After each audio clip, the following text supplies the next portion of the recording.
power made him arrogant. Wealth made him blind. But fate sent him a maid who carried a power beyond his understanding. What is happening to me? The private jet landed in Lagos, and the billionaire's only son, Adrian Okonkwo, stepped out in a crisp white shirt and gold wristwatch. His accent was heavy, a mix of British and pride. He had lived in London for years, enjoying fast cars, women, and endless money. Now he was back home with his father, Chief Chuka Okonkwo, for business expansion. His mother, Lady Margaret, remained in the UK, managing their real estate empire. At the mansion gates, staff lined up to welcome him. The guards bowed, the maids greeted nervously, but Adrian barely looked at anyone. His sunglasses reflected only himself. Adrian's presence changed everything in the mansion. He wanted perfection, floors shining, air smelling of luxury, food served exactly on time. He treated everyone like servants born to worship him. The male staff feared him. The female maids feared and admired him. He picked whoever pleased his eyes, and within days, she would find herself in his bed. But when he was done, he would act like she didn't exist. The mansion was silent about it. No one dared to talk about it. One of the maids, Ngozi, got pregnant when she gathered courage to tell him. Adrian laughed. "You must be mad. How can you claim I'm the father?" The issue reached Chief Okonkwo, who summoned them both. Standing before his father, Adrian looked calm and heartless. "She's lying, Dad. She's lying. You think I'll touch a maid?" Ngozi wept bitterly, holding her belly. Chief Okonkwo's disappointment filled the air like smoke. The next morning, Ngozi left the mansion. Her future was uncertain. After Ngozi's exit, the mansion needed a replacement. Mr. Martins, the house manager, placed a job advert for a new maid. Chief Okonkwo wanted the mansion staff complete before traveling again, and Adrian, who was uninterested, only said, "Just make sure she's neat and obedient." That's when destiny began to write its twists. Far away in a slum where zinc roofs leaked and mosquitoes ruled the night, Francisca Otiko lived with her mother. The tiny patched house barely stood during storms. When it rained, they held buckets to stop the flood inside.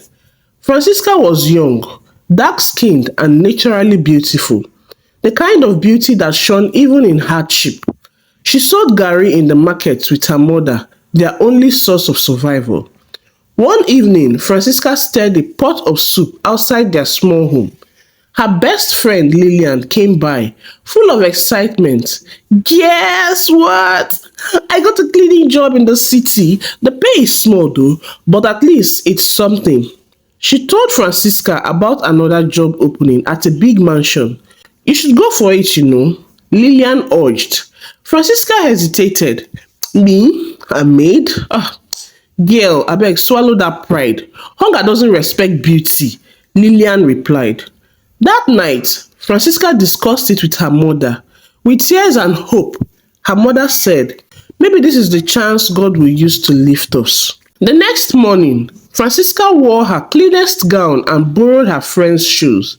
At the mansion, she stood among others waiting for interview. When Mr. Martins interviewed her, her calmness and humility impressed him. She got the job instantly. When Adrian passed by and saw her for the first time, he paused mid-step.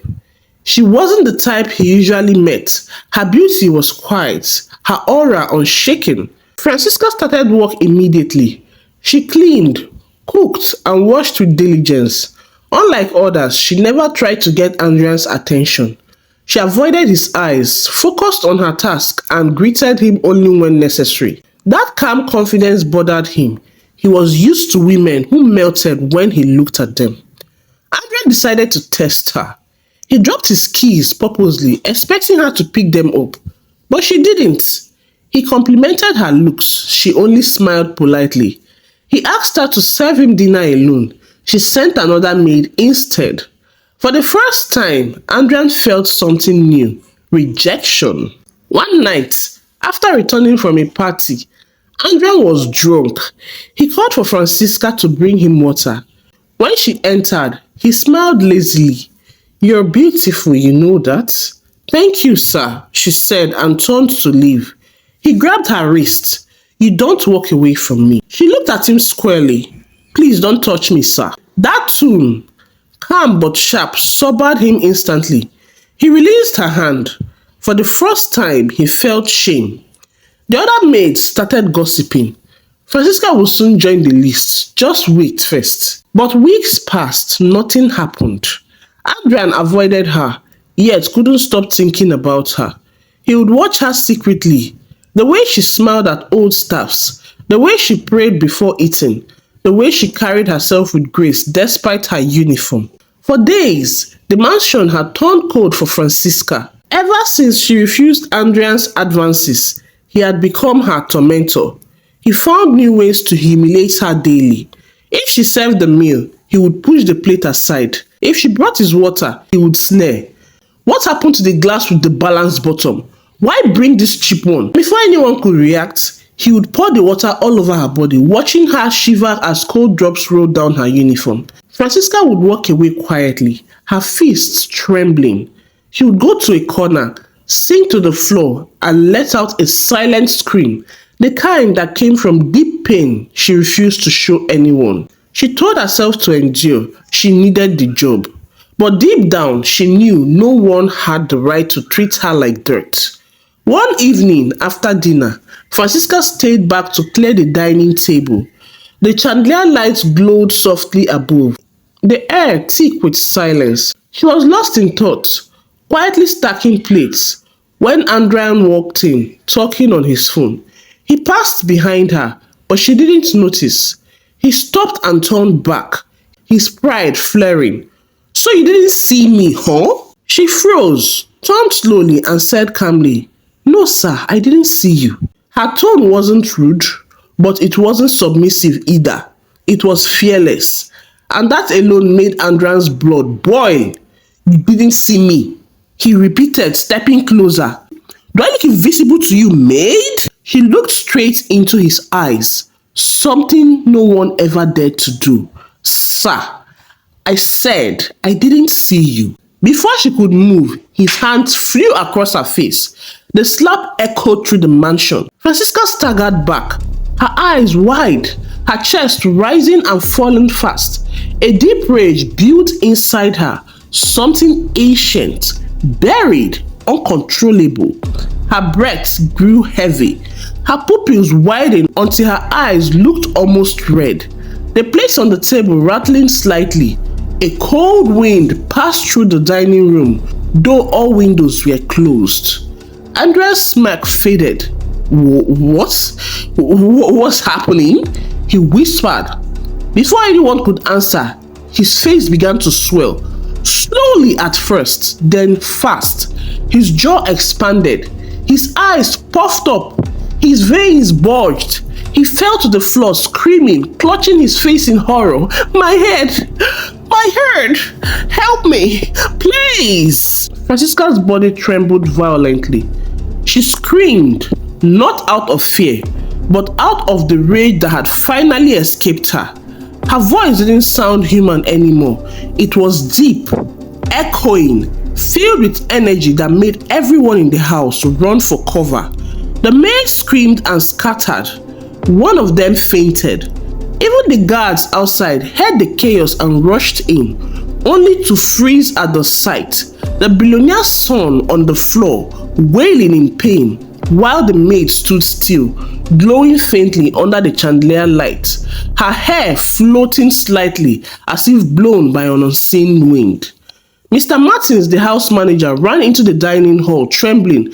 Francisca, stop this madness!" He shouted, though his voice shook. But the moment he came close, something pushed him backward, a strong, invisible force that threw him across the room. Adrian was now crying. Please, I'm sorry. Don't kill me, please." His face was unrecognizable, swollen like it would burst. Francisca's voice shook the room. You think you can humiliate every woman and walk free? You think wealth is a weapon against pain? You hit me, Adrian, but you also hit every woman you've ever broken. Her voice echoed like thunder. Mr. Martin scrabbled to check her employment file. His hands were shaking. There, he found an emergency contact. Without a second thought, he called her. When Francisca's mother arrived an hour later, escorted by security, she didn't look surprised, only heartbroken. She ran to her daughter, who was still shaking. Her eyes were red and voice trembling. Francisca, my daughter, please calm down. The moment her mother touched her, the wind stopped. The light flickered, then steadied. Francisca collapsed into her mother's arms, unconscious. Andrea's swelling began to go down immediately, though his body remained weak and trembling. Everyone in the mansion stood frozen. Mr. Martins asked, Madam, what happened to your daughter? Francisca's mother looked straight at Adrian, whose eyes were filled with fear and regret. I'm sorry, sir, she said calmly, but my daughter is not someone to be hit. She is a special child. She reacted that way because she carries a secret, one even I didn't fully understand until she was grown. Everyone in the mansion had gathered now. The cooks, the gardeners, and the other maids. They were all whispering, wondering what had really happened. Francisca stood beside her mother. Her face was still wet with tears, but her body was calm now. Mr. Martin, the manager, stepped forward and gently led them into a quiet room. Please, he said softly, tell us what happened. Let's hear your story. Francisca's mother took a deep breath, her eyes looking far away as if she was seeing her past. Years ago, she started. I was married to a cruel man. He was harsh, always beating me for the smallest mistakes. One evening, I cooked dinner, and after eating, he shouted that I put too much salt in the food. I knew I hadn't, but before I could say a word, he slapped me hard. Then he threw me out of the house in the middle of the night. She paused, wiping her tears. The room was silent. I walked for hours with nowhere to go. I ended up sitting by a stream, crying until my eyes were swollen. I prayed that night, telling God I didn't want anyone to go through what I was going through. I cried until I fell asleep under a tree. At dawn, when I woke up, I saw an old woman sitting by the stream. At first, I was scared, but she smiled and said, Don't be afraid, my child. I mean you no harm. You are carrying a baby in your womb, and she will be your blessing. Because your heart is pure, your daughter will never face humiliation. No one will ever be able to hurt her. She will be strong, and anyone who tries to harm her will face the consequence. Before I could ask her what she meant, the woman disappeared. I looked around, but she was gone. Everyone in the room listened quietly, their faces frozen in disbelief. When I returned home, she continued, my husband had gone out. Months passed, and he never hit me again. But one day, he got into a fight with his friend. The friend hit him with a sharp object, and that was how he died. I gave birth to Francisca not long after. She sighed. When Francisca turned 4, a neighbor once tried to beat her for picking fruit from his tree. The man's hand suddenly swelled up like fire. That was when I remembered what the old woman said. After that, I became afraid. I left the village and moved to the city where nobody knew us. When Francisca's mother finished her story, the whole room was quiet. Mr. Martin cleared his throat. Maybe it's best you all rest for today, he said gently. Francisca and her mother left the mansion that evening. 3 days later, a shiny black car parked outside their small rented house. When Francisca's mother came out, she was surprised to see Adrian Okonkwo, the billionaire's only son, standing there. He was dressed in a simple white shirt, his eyes filled with guilt. He bowed slightly. I came to say sorry, he said quietly. I acted like a fool, but I want to make things right. Adrian didn't just apologize. He offered to move them out of the slum. He bought them a small house in Lagos and helped Francisca's mother start a shop. Francisca, who always dreamed of helping others, started nursing school. Over time, Adrian and Francisca became close friends. She saw that he was truly changing. No longer the arrogant rich man who thought he could buy people's hearts. One evening, he confessed to her, "I can't stop thinking about the maid I hurt before you came. I treated her badly too." Francisca looked at him seriously. "Then, do the right thing. Find her. Take responsibility." And he did. Adrian located the maid he had wronged, supported her until she gave birth, and made sure she and her child never lacked anything. But even with all that, his heart kept going back to Francisca. She, however, wanted nothing more than friendship.